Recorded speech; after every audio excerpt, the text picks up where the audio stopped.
well, if I'm going to be a good Christian father, or if I'm going to be a good Christian husband, I have the 2.5 kids, right? I have the white picket fence. I focus. I take care of everything. Except that Jesus is saying, listen, there's no guarantees that that's where I'm taking you. There's no guarantees that's what I have for you.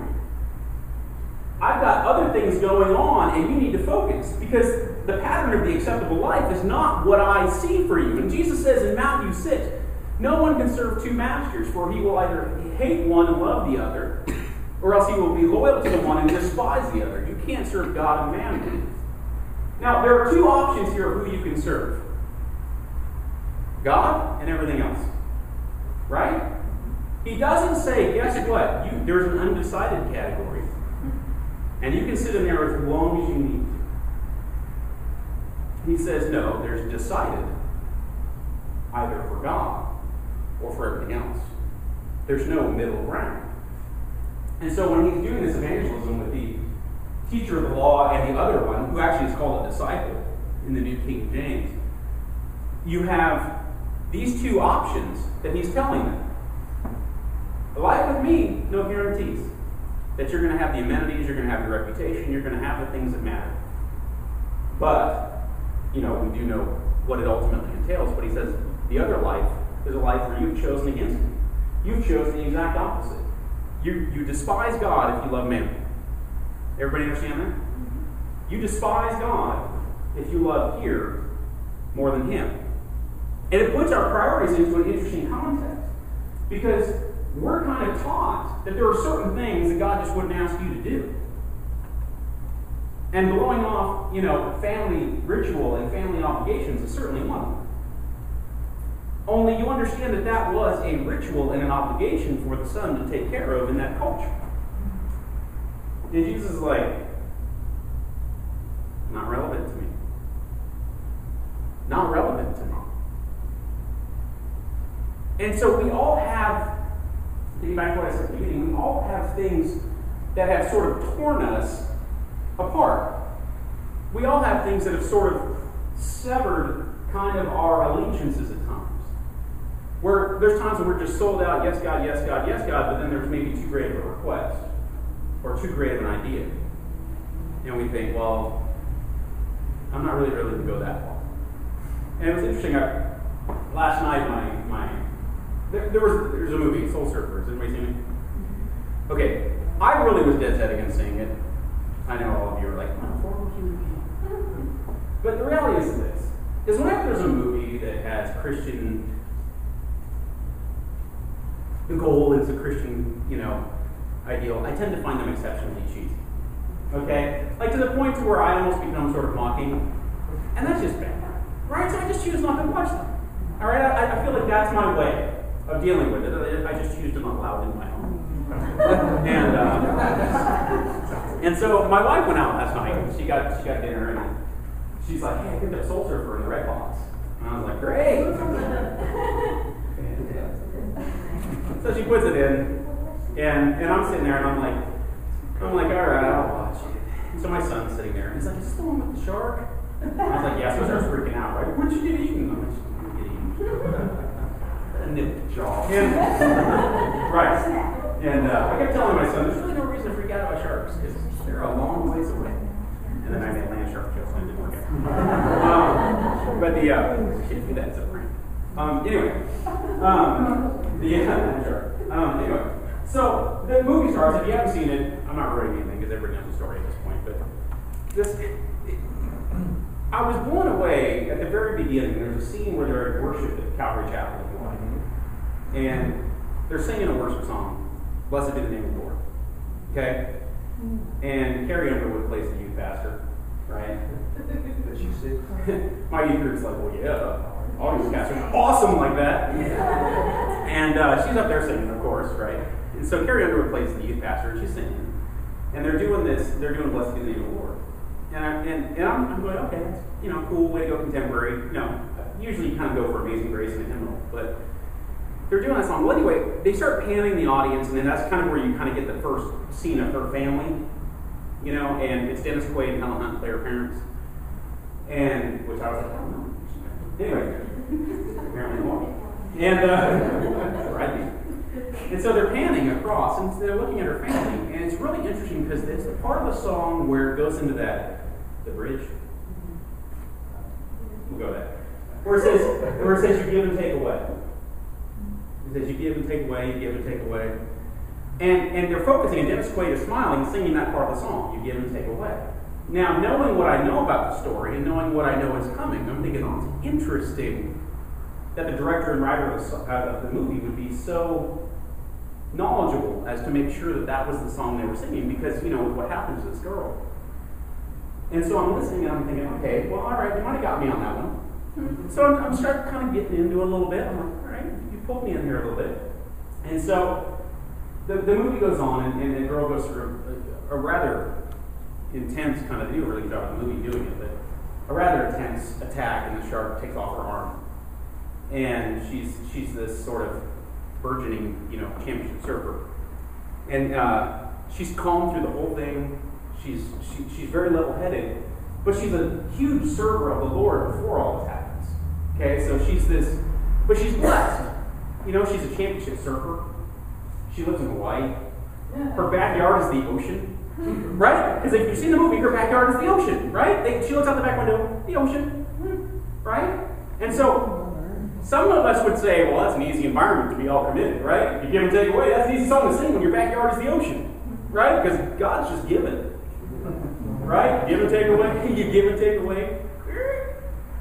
My heart was reason. Right? Right? Because you got the ocean out back. And so it's I'm sitting there going, well, everybody can sing that. Right?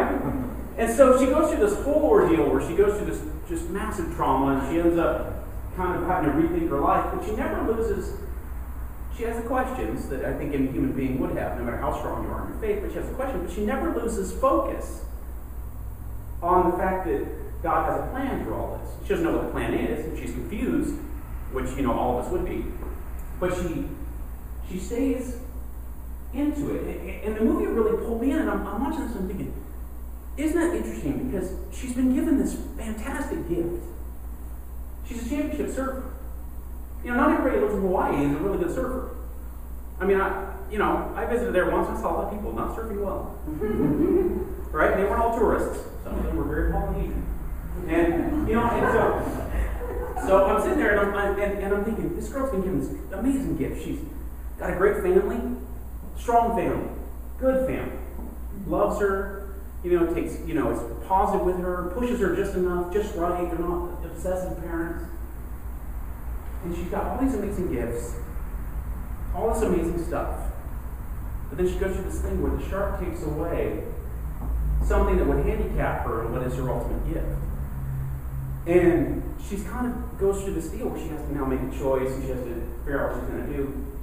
And I kept thinking over and over last night when I'm watching this, thinking, isn't that amazing? Because when you think through the Old Testament, okay, when you think through the New Testament, you think through life now, and you look at all the great leaders of the Old Testament, and you think, all of them were given so much, but yet all of them had something taken. It wasn't always as simple as, I'm in. It was you give and you take away. You look at Abraham. Abraham is the father of faith, right? It's a pretty good title. Wouldn't most of us like to die with that one? Ladies, mother of faith. But wouldn't you like to die with that one?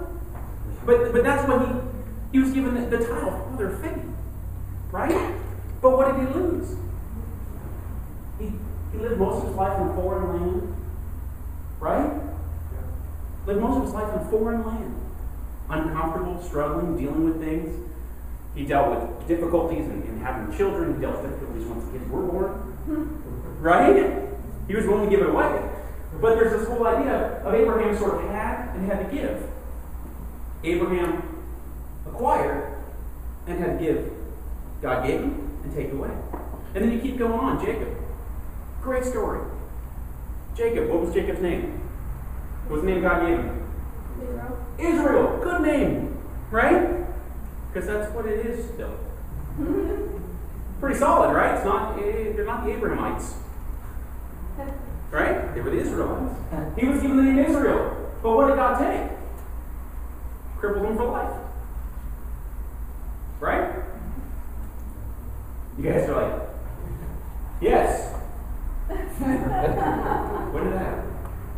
Remember wrestling with the angel, touched the hip, came out of socket, never walked straight again? But he was forced to be crippled his whole life. And then you go on, Samuel. Samuel was set apart by God from birth. Samuel was set apart. But if you look at the story of Samuel, look at the things he had to go through. He had to give away his family. He lost his family. You look at David.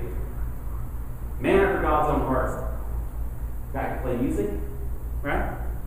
Musician. You know, kind of an outdoorsy guy. Killed a bear. Right? Pretty solid. Killed a lion. Yeah, definitely not a softie. Not a lot of guys who play the harp and kill a lion. Right? But he played the harp and killed lions. That was a Renaissance man, way before the Renaissance.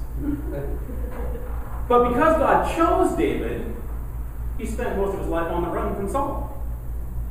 Right? You know, the later decisions he made, the cost him things, those are his choices. God didn't take that away. But you look at his life committed to God. I'm so committed, I love God. God's like, you're going to be king. Really? Yeah, and spears, you know, and Saul's like, no, right? That's cool to be the king when you got the other king chasing you around the countryside. Right? But that's what he had. Jeremiah. Everybody loves Jeremiah, right? Everybody goes, oh, I know the plans God has for me. To prosper, right?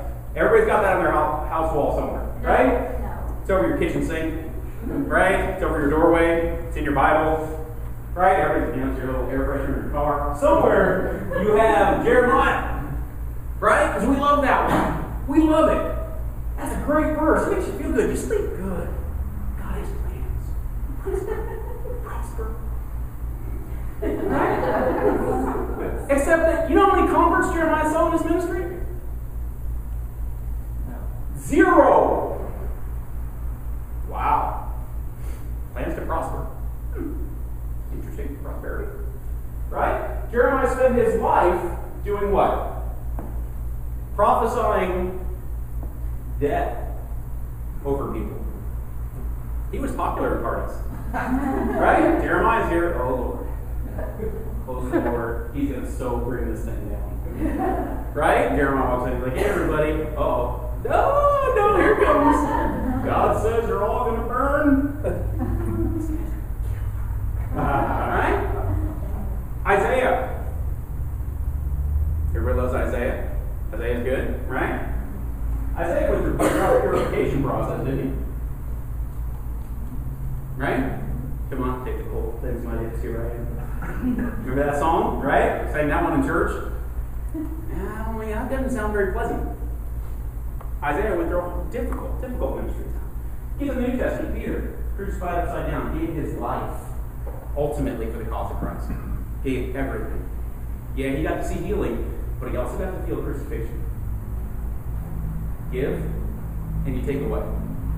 Paul, great writer, great thinker, great preacher, great man, great missionary, great visionary. Got beat up a lot. Right? Beat up so badly his hands were so crippled he couldn't write. Right? Interesting. You give, you take away. You give, and you take away. You look at that girl in the movie Soul Surfer. All the gifts in the world. So committed to the cause of Jesus Christ. You give and take away. Now, I'm not saying that you don't get to be the white picket fence Christian. Maybe you do. Maybe you get to live a life of fantastic and wonderful prosperity and never have to do that. Some of us in that room may get that chance because that's God's choice. He gets to do that, right? Potter has power over the clay.